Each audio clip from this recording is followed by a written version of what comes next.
Okay, so this is the second time I've recorded this video. First one got corrupted, so let's go ahead and try this again. Hello everybody, welcome back to the channel. Welcome back to another one of our weekly ReZero Season 2 discussion videos. Today we're here to talk all about episode 21, Reunion of Roars. But before we get into the video proper, quick reminder if you haven't done so yet, to hit that subscribe button, ring that bell, set notifications to all, and let all of AniTube know that you're here.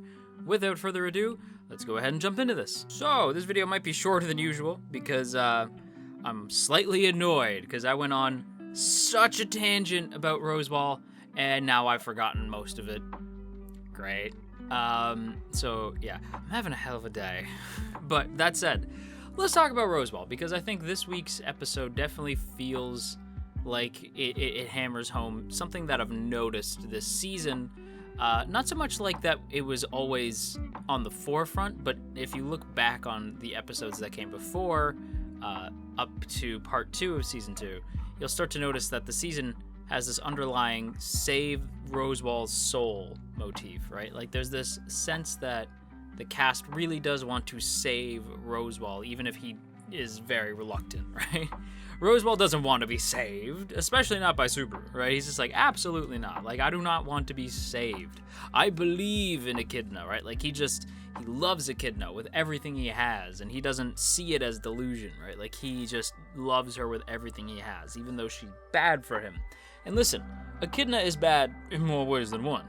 So, I get the infatuation, but, dude, she's not good for you.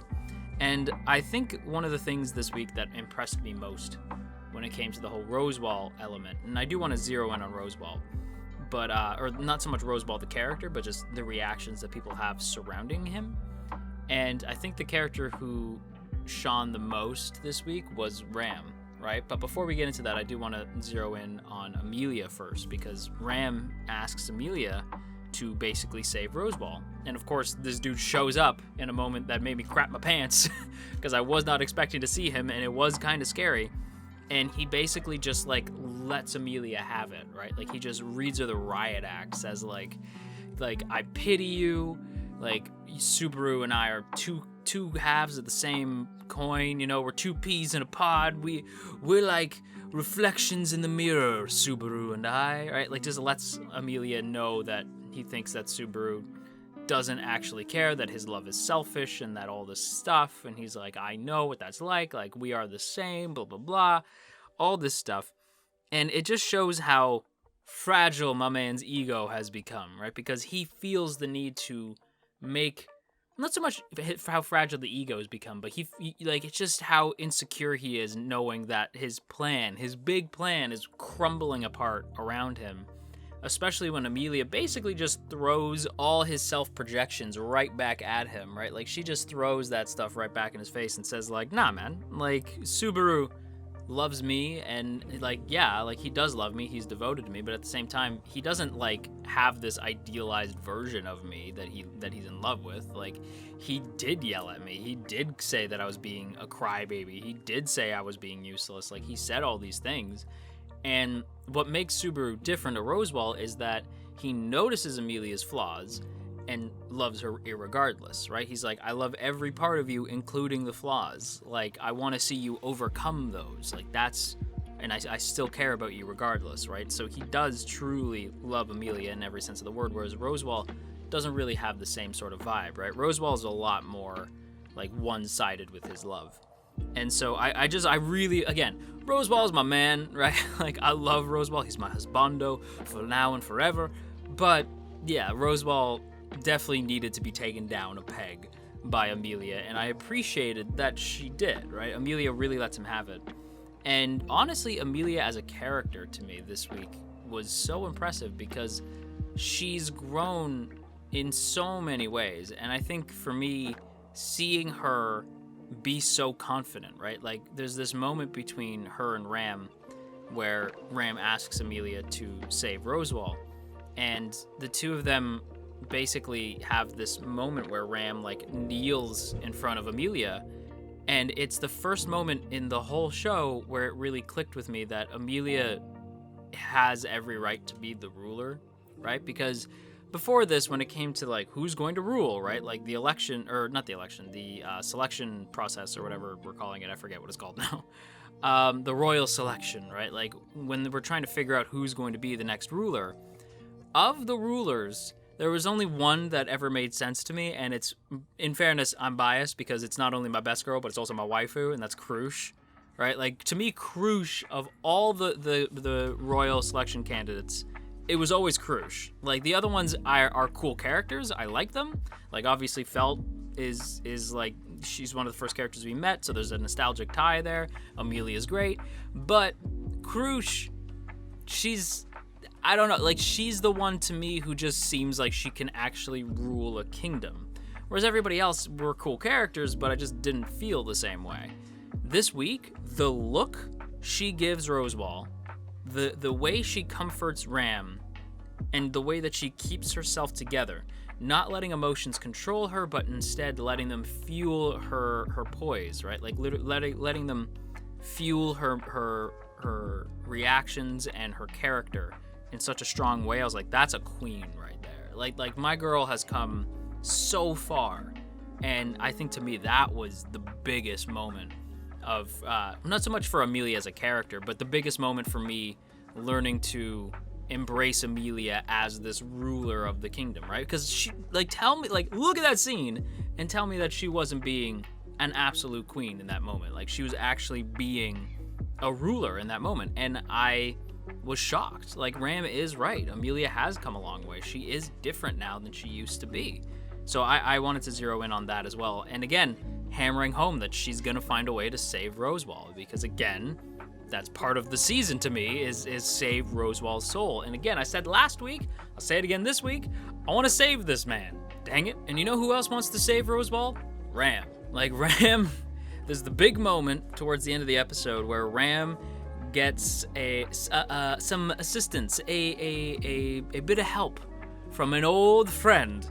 Puck arrives to help out Ram, and that was one of the dopest moments, because Ram appears in front of Roswaal basically saying, like, you told me once that swordsmen need to die by the sword, magic users need to die by magic, like, people who play with fire need to die by fire, and people who make deals with demons need to die by demons. Right? Like, that's what you told me, right? And Roswaal's like, yeah, I did, right? And I'm thinking, like, is Ram gonna try to kill Roswaal? Like, for a second, I thought that's what she was doing, but it's more like, no, I'm going to beat this witch delusion out of your skull. That's what I'm gonna do. I'm gonna save you, and even if I have to beat you near death to do it, right? Like, so Ram is like, I'm going to hurt you because I love you, right? And it's like, Ram has always been one of my top girls, right? Again, Krush, she's my number one, but Ram has been climbing the ladder, especially this season. I've always liked Ram a lot, and I used to get flack for it. Ironically, the same people who used to give me crap for liking Ram are very silent this season. That's weird. I wonder where y'all were talking a lot of good shit, not like in season one. Y'all were talking all that good shit. I don't see you guys anywhere. That's weird. You ever notice that? People used to talk shit about Ram. Silent this season, you know what I'm saying? Funny that.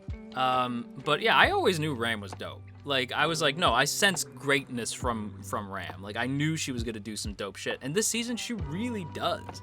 Like, Ram confronting Roswaal is a huge moment for the character, because we know how much that means to her. We know how much he means to her.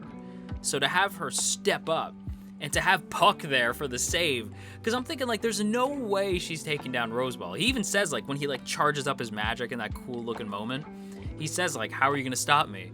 And Ram's like, I got another cool moment for you, Puck! And I was like, hell yeah! Like, Puck showing up was dope, right? Because again, like, we haven't seen this man since he left Amelia, in probably one of the saddest moments of the whole season. And seeing him return to help out, and he's like, you and I got a score to settle, dude. So, like, they're, like, ready to throw down. And again, it's to stop Roswaal from using Ryuzu to, you know, turn Sanctuary into, shall we say, a winter wonderland. But it's not fun. No, it is not. But you know what that means. Like, as soon as it starts snowing in Sanctuary, that's a bad time. So they have to stop him from doing that. And I have a feeling like they're gonna Because to me, it seems like we're ramping up towards the end, especially when we get to the mansion, which, let's talk about that. Ah, yes, the mansion. So by the time we actually get to the mansion, something important happens, right? So we actually open the episode with this. So Subaru's like, okay, new plan. I gotta get to the mansion and stop them before they kill anybody. Because this is the one. I'm not dying. There's no do-overs, okay? We're gonna save the day this time. No do-overs. I'm doing this, right? So it's like, okay. So he goes, okay, new plan. Get to Sanctuary before they get there. Same plan as before, but now Garf's going. Because they realize, like, Garf has... Like, because they thought that Garf couldn't get through the barrier, but he's like, nah, my old man was a half beast, and my mom was a human, so I can actually get through just fine. And of course, Subaru's like, why the hell didn't you say anything before? But it doesn't matter, because this basically leads into Subaru showing up right when Petra's crying for him, too. Like, that whole, oh my god, the mansion scene where I'm like, Petra! Like, because before, like, I was never a big Petra fan until, like, what we saw, like, season 2 when Subaru gets to the mansion, because I'm like, Petra don't deserve any of the things that are happening to her. So she's running around, and Elsa's like, hello, and I'm like, Petra, run! Like, oh no! And so, like, I was freaking out. And when she starts crying, she sees the thing on the wrist, right? The handkerchief, and she's like, Subaru, save me. And of course, Subaru's like, you got it, right? And he just shows up like, wow, the timing. But he's like, yeah, I'll save the day, although I'm not going upstairs. I'll die. And I was like, yep, yeah, you would. Elsa's badass. But that's because Garf has this thing on lock. Like, the fact that Garf is there is huge. Otto's there too, but we don't really see him. And I don't expect to, because I feel like Otto's probably just hanging out with Patty. He's probably going to be like, everybody get in the wagon, we'll get the hell out of here. Like, I feel like he's just the getaway driver, him and Patty. Patrice. But, yeah, seeing Garf reunite with Freddy, Frederica, we call her Freddy around here. But seeing Garf reunite with Freddy, I loved that, because he's like, how's it going, big sis? Whoa! Should I call you Aniki now? And I was like, bruh, don't call her bro. That's not nice. Right? But yeah, that scene is great where he's like, should I call you Aniki now? Holy shit. Freddy's like, oi, watch it. Right? Like, that was super funny. And I love that Elsa's there, like, not to break up the happy reunion, but we kind of had a fight going on. And you see Garf with those gauntlets saying, like, you know, the boss told me that the best offense is a good defense, so what if you combine the two? And I was like, oh shit. And this is what we're getting in the OP. Now, again, I talked about the OP, I think it was either last episode. When did we get the OP? I don't remember. I talked about the OP in a video. And I mentioned that it seems kind of spoilery because we saw this fight. Like, we already knew that Garf was going to get to the mansion and fight Elsa because we see it in the OP. So it's nice to actually see the build-up leading up to it. And, yeah, it was pretty dope. I'm not going to lie. Again, like, mostly I want to focus on Roswaal for this video, but there's so much stuff this week that I just thought was super cool. You got the fight between Garf and Elsa, or at least the beginning of it. Subaru showing up just in time to save Petra. You get another shout out to Rem. God, I miss Rem. But you get a shout out to Rem. You get to see Ram go up against Roswaal. You get to see, like, friggin' Emilia be a badass. It's great. Like, the whole episode was just super good. But with that said, everybody, that's basically going to be all my thoughts. So I hope you guys enjoyed. If you did, don't forget to boop that up snoot, share if you care, leave a comment down below, and of course, make sure that you hit that subscribe button, ring that bell, set notifications to all, let all of AniTube know that you're here, and of course, before we go, as always, I want to give a big thank you to the good folks in the T Squadron. Look at these beautiful people. Look at all these beautiful names, and hey, if you'd like to join these beautiful people, there are 2 ways to do so. The first is by hitting that join button right beside the sub button. That gets you a badge next to your name, some emotes to spam in the comments, and of course your name scrolling past the screen here. Or you could check out that Patreon link in the description for just $1. You can have your name scrolling past the screen. Isn't that neat? But regardless, whether you choose to hit that Patreon link or the join button, or you're even just considering either one, thank you. I super appreciate it. So once again, a big thank you to the T Squadron. That's it for me. I've had a stressful day, you guys. I save life updates for the end of these videos just because I feel like that's when anybody who still cared is going to watch all the way to the end. Something happened with me. I'm having more health problems. This time it's my arm. so my throat's fine. It's my arm this time. I think I have tendonitis. I'm waiting to hear back from a doctor. Woke up with shooting pain. I'm still kind of in a little bit of pain, not as much as I was, but today's been fun. And then the friggin' recording didn't work the first time, so I had to re-record it. I'm having a day. But anyway, bye!